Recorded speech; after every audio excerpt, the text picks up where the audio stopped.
Hey everybody, how's it going? Random Andrew here, and we are cooking. It's bloody hot out, so if you've got AC and you're sitting at home in it watching this right now, be thankful. Out for a walk with the sister. We can go. And yeah, it's incredibly warm out today. But hey, what do you expect? It's still the middle of summer. It was chilly last night. I mean, it felt like the outside was air conditioned. And then we're back to this heat. Oh well, be thankful. Could be worse. You know, for the middle of the day, there's a heck of a lot of people out driving around. It's because St. Thomas.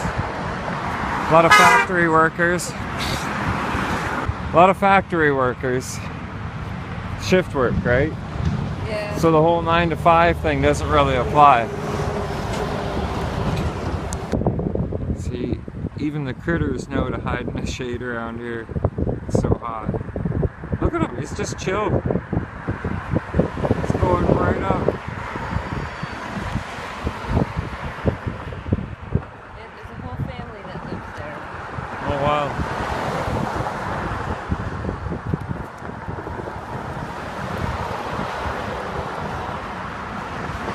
You must be going in to buy some more supplies.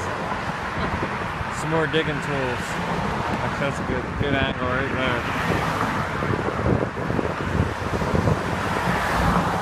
there. And you know, it pays to go in and look around in those used stores sometimes. Look at that, I got me a Captain America hat. I have a lot of viewers, subscribers, and friends down in the good old United States of America. And during you guys' time of crisis right now, I think I'll even show my support. America can become great again. All that good fancy stuff. But I'm a Captain America fan too. So, you know, hey. Gotta put my own curve in it. I know some guys leave them flat beak like that. Not this guy. Gotta have my own curve. What do you guys think? Huh? Fits pretty good. Fits pretty good. First person to ever wear it. You can tell it's got that feeling to it. The beak, well, it's gonna take a little bit of time to get that perfect curve in it. You know, because my misshapen skull and all that stuff. Plus, if I go like this, I wear it backwards. Oh, it's the old style. It doesn't have the stretchy piece here. It's not all one thing. So that's gonna take some getting used to again. I feel it right here. It's like a set of horns sticking in. But it's got an A right there. See? A for adventure, A for random Andrew, A for absolutely whatever. I like it though. Thank you very much. My sister Jessica picked it up for me. It was a hell of a find. A couple bucks at Salvation Army, right? Brand new hat. Rarely do you see, well, actually I had like 6 or 7 brand new hats, but this was the only Captain America hat. Right on. So what I'm thinking of working on today, because I've been doing a lot of the same kind of video lately. It's been a lot of Clifford out just bombing around, trailing, climbing, this and that. And I want to actually do a trailing video. If I get the chance, and I have been putting out the word to want to get out trailing, I'm just not hearing back from anybody. And if I drive Clifford to the trail, I won't have any battery to trail with. Working on a solution so I don't have to worry about rides to get anywhere, but I mean, it's more fun trailing when you go out as a group. I'm going to figure that out. So tonight, instead of filming more running of the RCs, I'm going to show you something I'm working on. Always something new to be working on. This here is the motor that came out of a drill a long time ago. I think I told you guys about it. I had salvaged it for use of powering a Van de Graaff generator. That is an electrostatic generator, which I never ended up finding the right belt for inside the electrostatic generator, and it never happened, but I still had the motor. And as soon as I learned what a 775 motor was for brushed motors, I automatically knew that I had one laying around. It needs a good cleaning. If you look in the back, right there, this is where those dusty motors, chassis covers would really come in handy. It'd keep all this stuff from getting super dusty like it does. Believe it or not, this has been washed. So I have a source for another one of these 775 motors, but this is what we got to work with. This here is a DeWalt power drill. Well, it's a heavy duty impact drill. It is, if you go right down in here on this information, sorry about the glare, that's the light from the iPhone. 18 volts direct current. This is kind of what you want to look at when you want to go after grabbing one of these motors. This thing has been well used, so I don't know what the condition of this motor is going to be, but I tell you, it's worth a chance. Take it apart and have it kicking around as a potential spare. And now it's going to take 2, 3, 4, 5, 6, 7, 8, 9, probably a couple on here, but I'm going to say about 12 or 13 screws to come out of it. And once I get it apart and open, we'll show you guys what's inside and what you got to do to get that motor out of there for potential use in a Summit. I guess if you're running the EVX2 and an Emax, you could probably do that. I don't know, I've never had an Emax, but there's people out there that do. And so, like, this isn't a tutorial or anything, this is just showing you guys where you can get one of these 775 brushed motors.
Well, she ain't no 775 motor, but it's worth taking it apart to see.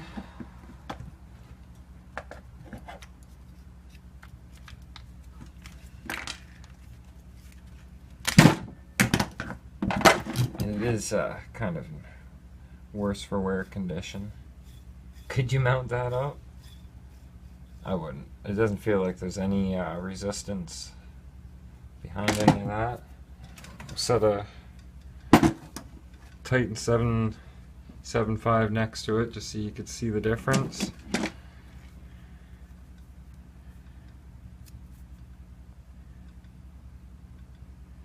Well, you know, not much fatter, but it is definitely. I'm curious. So I am curious to know if that would work or not. If you're a local and you want that to throw on your truck, get a hold of me. You can have it. Now, was it worth the time just to take it apart to find this? Sure, why not? You get to see what's inside a drill, and it's something to film for the vlog.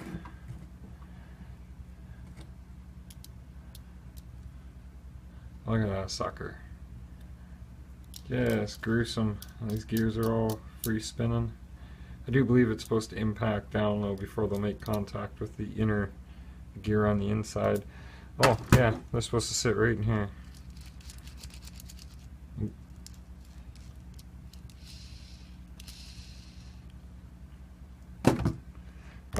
I'm gonna go wash my hands and see what's up for this afternoon.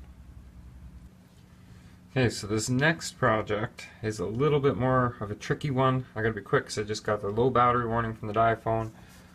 Foam tires. This is what I've got going so far. You can tell I have to cut 4 layers of this matte foam material. Get a special tool just for doing it.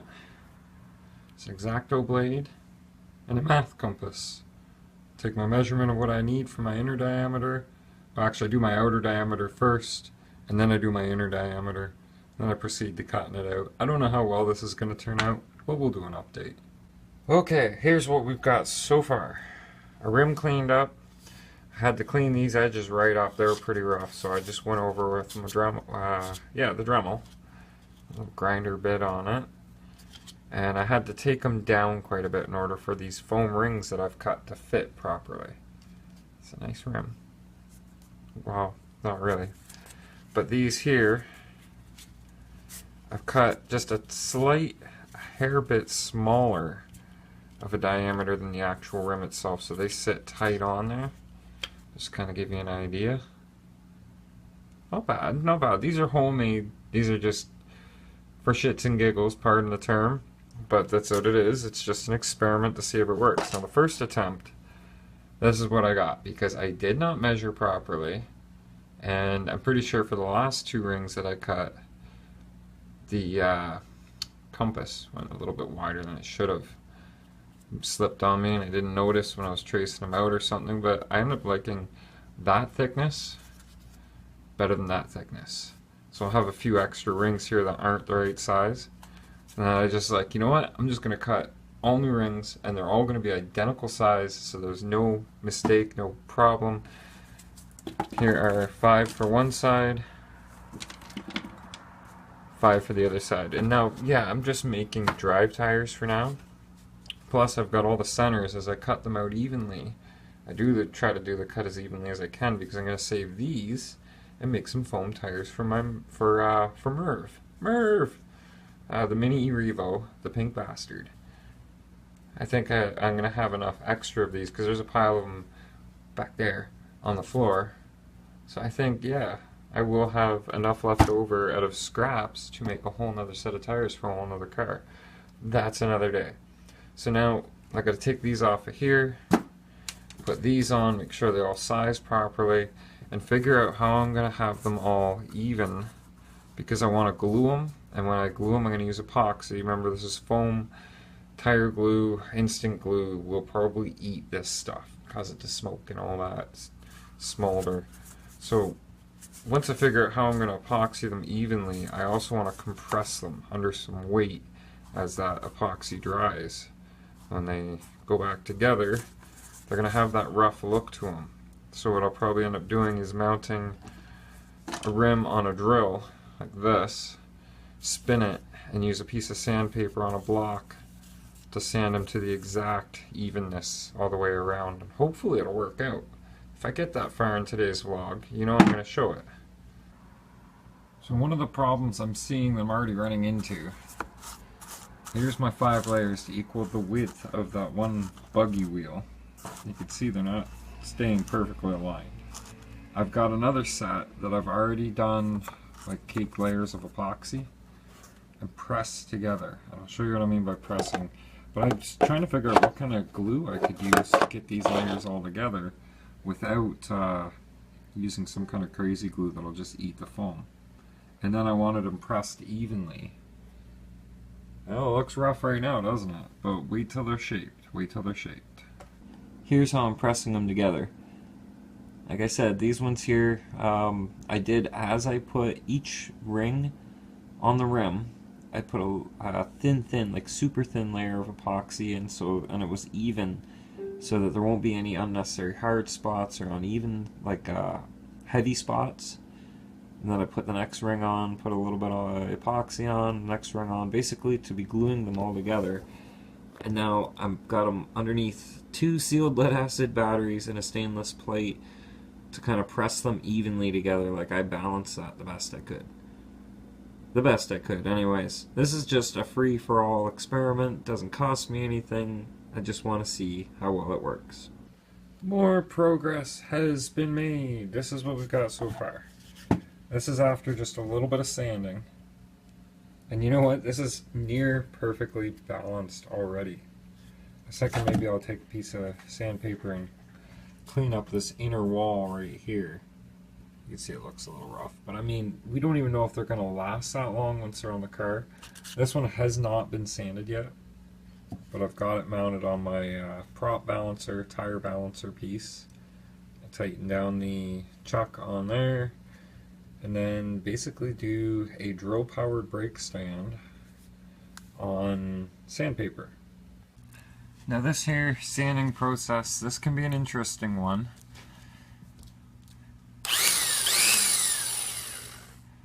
Tire spins, it's mounted pretty good, but as you can tell it's uneven, but sanding it evenly will help that. It'll help correct that. Now because, yeah, just be careful if you're going to do this at home.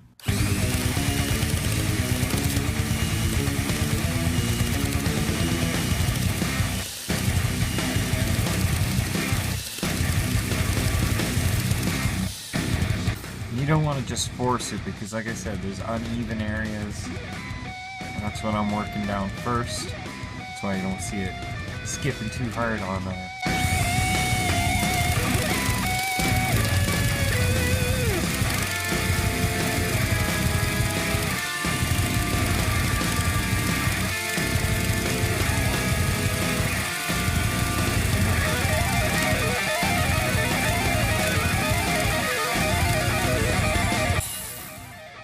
You can tell it's already starting to do what it's supposed to do, but it's already come loose again on the bit, so I've got to tighten everything back down and then bring it down to a somewhat even, just so that it's not like a bumpy ride. It's got to be level, it's got to be smooth, and you got to take your time about it. If you really take your time about it, you can shape it into a really nice looking tire. At least this is what I think. And there you have it, a mostly finished product. I know you can see those 5 layers in there. I got it at least to rolling evenness. Like, it can be mounted on the car now, and the car can do the rest of the work. Megas will have no problem wearing these even. See that? And then if you look here on the inner sidewall, that one's been sanded, that one hasn't. So I think I'm going to do them both like that. Otherwise, if tomorrow's a nice day, I don't see any reason why I can't put these on and at least try them out and see how it'll do. And with that, it's been a long day. My hands are partially black and coated in black foam from, well, you've seen what from. So I'm going to hopefully get to try these out tomorrow. I have a really good feeling about them. That didn't sound very good. I have a really good feeling about them. So I'm going to make a set of fronts too, just in case those become a problem at high speed. These will be able to go higher speed, no flexing, no ballooning. Let's hope not, because if they come apart, they're going to tear apart and it's just going to be a mess. But we'll get it on camera. So thank you very much. Thanks for watching. I appreciate your guys' support. It's late. Think positive, stay positive, keep a smile on your face, and we'll see you here tomorrow. Good night. Vlog over.